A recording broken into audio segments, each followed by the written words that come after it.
So I'm no longer going to make videos for those who don't realize that the Earth is flat yet. Sorry guys, you've got to do your own homework. 8 inches squared per mile. Go try to find that curve. It's not out there.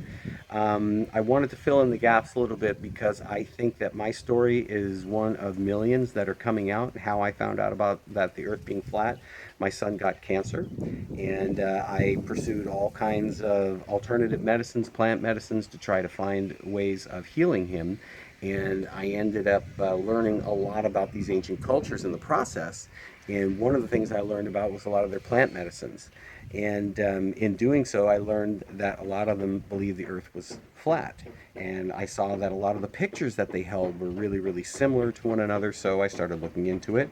And I came across the same thing everybody else did. It led me to the same places that it led everybody else. It led me to Antarctica, Admiral Byrd, Charles Hapgood, Werner von Braun's tombstone.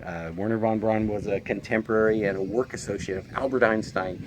They should have been the Pope of the atheist church. Yet Werner von Braun on his tombstone, 1912 to 1977, it says Psalms 19:1, which talks about the firmament, the up above, what the Bible calls a firmament, is the glass sky.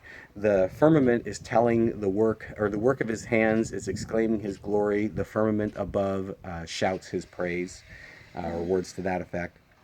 And, I look at that and I think, there's all these little signs that come together. The nuclear bombs, blowing them up in the upper atmosphere to try to crack the dome, blowing them up under the ocean to try to break out that way. Because when we went down to Antarctica, we couldn't get out in Antarctica. And I realize how crazy this is going to sound to some people, but you guys get it. You get it. You know what I'm talking about. You found the same things. And once you see it, once you know that it's there, you realize that's flat. It's not round.